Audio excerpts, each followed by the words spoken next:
Hello there. General Kenobi. In this video, we're going to cover everything that we've got or everything that we've seen so far for The Mandalorian. Yeah. Every single episode from Chapter 9 to everything from Season 2. Anything that then may be crucial for this last final episode, so what we can expect, and any plot twists, because again, it seems like it's a staple with any sort of movie or anything to have a huge plot twist on how this may continue into Season 3. So plot twist. So what can we expect from this last episode, episode 16? It's not got a title. We just know that Jon Favreau has written it, out on Friday, and obviously this is the final episode before we go into another year waiting and into Season 3. Yeah, so again, I don't think they've given us too much to go on. We got the speech at the end of the episode, but they didn't kind of give us like a setting where this might actually take place. But it's actually going to take place on the the Acquaintance cruiser, or it's going to take place on a planet. Obviously, they've got track coordinates to find Gideon. It just depends on where they plan on doing it. But again, obviously they're carrying people across for help. Whether they'll pick anybody up at the start of the episode like they did towards the end of last season, I still think they might kill off a character here or there to actually add weight to the episode. I actually think that the Mandalorian will end up fighting Gideon with the Beskar spear, and then I think he actually might lose a limb. Funnily enough, I think he might lose an arm or a forearm to Gideon while they're fighting, just to kind of this whole thing with droids that he's had going up, and he's obviously had to kind of accept them, and then to end up with an actual robotic arm. I think that might be something that they might do or go down the lines of. But yeah, I think again there's got to be some sort of consequences to add weight, because it's Season 2. Season 3 is obviously already rumoured to be shooting and going ahead, and I think it's just going to kind of up the ante a little bit. The middle act is almost mostly important, because you've almost got to lose something to be able to kind of progress onwards. As I said at the start of this, I believe something we're going to see is in every single episode we've seen someone new join the Mandalorians. In this case, I believe we've been recruiting a person every episode for the final fight. It gave us numerous different ways that this could end, in the fact that we're going to see a Jedi come for him at the end who could save the day. We've got what again I feel is this Star Wars version of a Suicide Squad. I would imagine with everyone who directed by the episodes, they feel like they're their own little Suicide Squad, so they're like, you know what, we'll make our own little one in this. I think the Beskar spear. Yeah. We've never seen how good the Mandalorian is with a blade or anything like that. I think in the last episode we kind of got a glimpse, didn't when he was fighting on top of the transport, and obviously he had the spears from the Raiders, and obviously you've seen hand to hand as he's gone. But we've got Moff Gideon. We don't know anything about it. He's got a dark saber. He could be horrendous in terms of skill with his blade. He's got the Dark Troopers, so again, this is why I think every single character we've got has got a Dark Trooper to fight. Yeah. Your big pinnacle of it, again, someone's getting killed off, but who? You mentioned last time you believe it will be Boba Fett. Yeah, I think it's kind of, if I was to write it was to be me, I'd probably make that, obviously give him a way he went out in Return of the Jedi was kind of a bit of that's a bit of a cheap way to go. There were talks like the original script maybe to bring him back for the final fight on Endor against Han and Leia, to give them an obstacle to overcome. Obviously that didn't happen for whatever reason. But yeah, I think maybe giving him obviously the actor plays him who's getting on a little bit, but it give him like some sort of credibility of going out and knowing that he did this. Obviously he goes out on a legacy. It seems to be very much legacy based, this whole arc for him, and obviously explaining his lineage and obviously where Django came from as well. So I think that would enable Boba Fett to go off on a big send off. Yeah. That would obviously let Fennec go off and do what she needs to do. The slave one then obviously becomes then available to the Mandalorian, or he goes away with Fennec. So at least we've got like a ship for the Mandalorian again. Unless he's going to inherit something completely random, it's obviously like a signature to kind of give over or pass over to him to carry on that type of.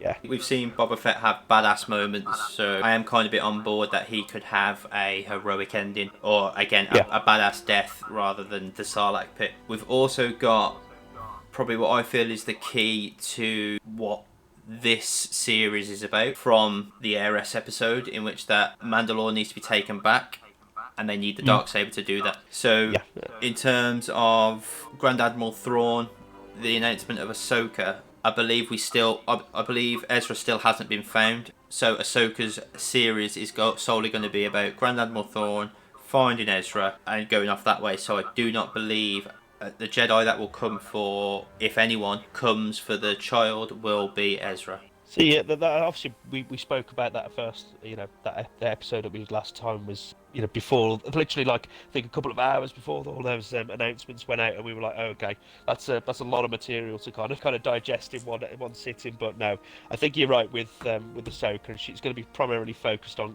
Grand Admiral Thrawn, what happened. Again, we might have Sabine turn up with Ahsoka to try and go and find him. She might be the kind of companion to the whole unraveling of that type of mystery. But then obviously having Sabine being a Mandalorian herself, that might then tie back into this. You might get a couple of crossover episodes where you'll get the Ahsoka in this, and you know how they normally do it. And I suppose a really good one is the DC TV shows where they tie over the Arrow and Flash and stuff like that. Yeah. So, yeah, I believe that the purpose of the Mandalorian series is going to be, once the child has been dropped off, or whether he is going to stay within this series, it's going to be about the Mandalore planet getting taken back, and the primary villain in Moff Gideon, because we still don't know much about him. He may go into the next episode, but again, the Mandalorian season, I believe, is going to be around Mandalore reclaiming the planet, what side he's going to be on. Yeah, so I think that from what you're explaining to me there, that kind of seems the gist of where they're looking to aim, at least going with the story. Having whether they have the child survive or not, that they might drop a massive bombshell on us, and the child might not make it through this, which then spurs Din on to kind of reflecting on himself, looking at his people, and going, right, I need to go and sort this out, and then push on with Bo-Katan and at least try and sort Mandalore out, and obviously build them back up, or at least try and recover what they've lost. That might be a way that they go, but I still think, yeah, you are right, and I think they are going to go, aim towards having Mandalore reunited, see all the trouble between the different clans, obviously trying to reunite them, and then maybe like what they've done with certain episodes where they've one week you'll have you've gone to one clan who are like the protectors who are struggling or on the fringes of beating back the Empire and they need help, and then they all do like a team up at the end to obviously try and take Mandalore, or to try and push the Empire off, and there's a big battle scene. It's all completely feasible, but again, it'd be very interesting to see something like that, because it means you're adding a big like crescendo to the end of the series. If they only do 3 or 4 series, at least you're building to something, and filling out the universe a little bit. Yeah, looking at the titles here as well of each episode, on each of them, it's almost as if that is the name for the team member in this sort of like Suicide Squad idea that I've got. So again, the Marshal, the Passenger, the Heiress, the Siege, the Jedi, the Tragedy, the Believer. The Chapter 15 one is very interesting in the Believer. I've got another potential ending that I think may happen, very close to your arm being cut off idea. Yeah. And that is, Mandalorian is about to be finished by Moff Gideon. The guy swings the Darksaber at him, and he holds his hands out and he stops him with the Force. With the Force. Yeah, I think that again. I don't know whether they want to make that connection, because I think a lot of backlash has been at why is everything always about the Jedi, and obviously I know Star Wars is heavily Jedi influenced, but again, I think I've said it to you in the past, and I've absolutely no problem with that whatsoever, because it would be interesting to see somebody who's been quite dogmatic, like the Jedi actually were in the past, take that journey from gunslinger almost as he is, bounty hunter, to progressing to a Jedi, or even trying to be more proficient with the Force, and then kind of leaning onto that side, and then exploring that type of mystery. That'd be quite interesting. But yeah, I do like that idea. Yeah, purely because around that idea, it covers someone coming to train him, because then they both need training. His history is he's just found in the war again. So when it's called the child, the child could be referencing him rather than what it was for Yoda. Yeah, that's spot on. And I think like a lot of with these episodes, there's a lot of like deeper meaning to things. Obviously, they're shot stylistically in a certain way, and it is always worth looking, like you said, looking at the titles. And like I said with the Tragedy, a lot of people have said, oh, it's about Grogu getting taken away by the Dark Troopers. When I actually went, no, it's about him losing all his belongings, his home, his ship. He's been taken back down to Peg 1. How many times have we, with the films, looked at the titles, kind of trying to interpret them long before they come out and see what type of meaning we get from them? Like I said, it's quite an interesting take on it. And again, no problem from me. I would not complain as long as it's shot well. I'd have no complaints with that at all. Each chapter has an ambiguous name, which then is followed on by the next episode. So I'll give you what I'm trying to say. So the chapter 9, the Marshal, you meant to believe what it's by Cobb Vanth, but actually in the next episode it's about the X-Wing fighters, New Republic, for the prison break sort of thing. So was it on about the Mandalorian? Chapter 10, the Passenger. Again, you're led to believe it's about the Frog Lady, but actually in the very next episode you meet Bo-Katan, the guy who tries to crash the ship. Gazonte. Yeah. Then chapter 11, the Heiress. So in this one, the Heiress is what you believed is Bo-Katan Kryze. The very next episode is Cara Dune as the new Marshal. Yeah. Then the next one, you got chapter 12, which is the Siege, which is Cara Dune. But the very next episode is a siege on Morgan Elsbeth. Chapter 13 is the Jedi, meant to be about Ahsoka. But then the very next episode is Grogu on the Scene Stone. Chapter 14 is the Tragedy. So again, that is the one where the Razor Crest gets blown up and the kid gets taken. But the following episode, Mandalorian takes his helmet off. Then chapter 15, the Believer. In this, I've failed to see where the Believer part of it is, whether it's the part where he takes his helmet off. But again, that could then follow on to this one. So what could the Believer be? Well, it could be referencing to Mayfield, buying into the cause, obviously turning over a new leaf, showing, like I said before, not all members of the Empire are bad, and they're kind of just stuck into what they land in, really. And obviously it shows that, a lot of people that he was with when he was involved in Operation Cinder, he's turned around and said, no, sorry, I'm not involved in this anymore. He wants to believe in something better. But like I said, it might lead on into the other episode, obviously, if we're going down that type of arc. And ultimately, I think I've covered everything. It's a very exciting getting into this last episode. What we're going to see, who's going to show up, plan what fight scenes we're going to get. Are we going to get some space ship fighting scenes? Are we going to get the Beskar versus the Darksaber? Are we going to get more Mandalorians involved? Are we going to get more Mandalorians? We know Bo-Katan's got a big gripe with Gideon. Is she going to show up? And then we're going to see the Mandalorian, Boba Fett, show up all at the same time. So it's part of the Suicide Squad idea. Yeah, and again, seeing that the Mandalorians, even 4 Mandalorians, can take on like about 20 or 30 troops quite easily. Just imagine like 6 or 7 of them, and those weapons that they stole in the Heiress episode. Will we see those return in some positive way to help the Mandalorian out going forward? Final flip side things. Is there a potential we see a betrayal from someone? The only person I could probably see it from, and I know it's probably not, again, likeliness is very low, but obviously Boba Fett is quite ruthless. Has he been ordered to deliver Din to Gideon for any particular reason? That'd be quite interesting to see if he actually turns face and he's still aligned with the Empire. Just one spin that they're probably going to keep under the rug and played it under the radar. But again, like I said, I don't think it's a likely to happen. So I think one I could think of. Every character we've met, I believe, has the potential to flip. Potentially, other than your Cara Dune, I think everyone else has the potential to have an allegiance to the Empire. It obviously depends on, like I said, who they take with them.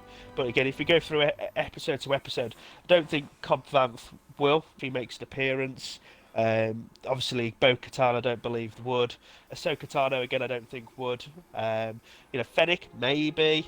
Obviously she's kind of got a life debt towards Boba Fett, but is she willing to break that? Obviously, we know she's an assassin and what have you. Mayfield, I don't see him peering back up again in this episode. It's obviously, I think he's done his little bit. Would he make an appearance again? Maybe, but I just don't see it, because obviously the way that they portrayed him and obviously what he was willing to do to that last base. But there's obviously a spin or some sort of betrayal. It's we obviously Hollywood writers love a good betrayal, so be very interested to see. But I think Boba Fett's about the only one I could see having cause to do it. So I'll give you the last 5-10 minutes to again use all your Star Wars knowledge, build on what you think will happen for this last episode. What we're gonna see, the spear, all that sort of stuff. We'll probably jump straight back into it where they're in the right sector for where Gideon is. Whether it's going to take place on a ship or it's going to take place on a base, there'll be some sort of like infiltration plan to get towards him, and then they're probably going to have to fight through, either waves or enemies, or sneak through to try and get one-on-one with him. And then there's, they might have to break off to kind of, do different tasks, or so they can get out of here, or they need to hold off so many soldiers, and you're going to get like a face-off between Gideon and the Mandalorian himself. Whether Grogu actually maybe saves Din's life, and maybe Din's getting beaten by Gideon quite badly, and then he uses the Force to strip the saber maybe from Gideon, and then the Mandalorian kills Gideon with it. Right before maybe, let's say, a Star Destroyer show up at the end to kind of set the premise, or Gideon runs off to Mandalore and it's about hunting him down still. That's probably what the way I could see the episode going. Obviously, yeah, if they play off again and use, Boba Fett's last stand, maybe he's like I said, he's holding troops off left, right, and centre, and he's taking multiple hits, and he's either not going to make it out or he's going to set a bomb to destroy the cruiser or the base. He's giving it what for, and that might be a Fennec and a Boba Fett last stand. Obviously, I thought she might have gone against the Dark Troopers, or they might be fighting loads of Dark Troopers off. You find a bigger base where they're developing those Dark Troopers, and they don't want them getting out because the Empire would pretty much be unstoppable. And that's the whole premise of that episode, is to get Gideon, stop the Dark Trooper program, and save Grogu at the same time. Grogu. Which is, Grogu. I say it bad all the time. I'll get better at saying it as we go on. That's where you have your split like you do in most Star Wars stories, where it's almost like a 3-tiered plan, where each one of them is going to accomplish it for the other one to be able to escape or to rescue the person that they're after. And then, like I said, we'll go on into season 3 on a high, or a low, or there's another big bad reveals themselves, and it's, oh god, how are they going to get away with this one? And that's kind of where I think maybe they'll end the episode. Do we see why they need and who they need the blood for? Maybe. Do we get a sense of like the First Order? Do we start and see remnants of that? Do we see one of the Resurgence class Star Destroyers show up?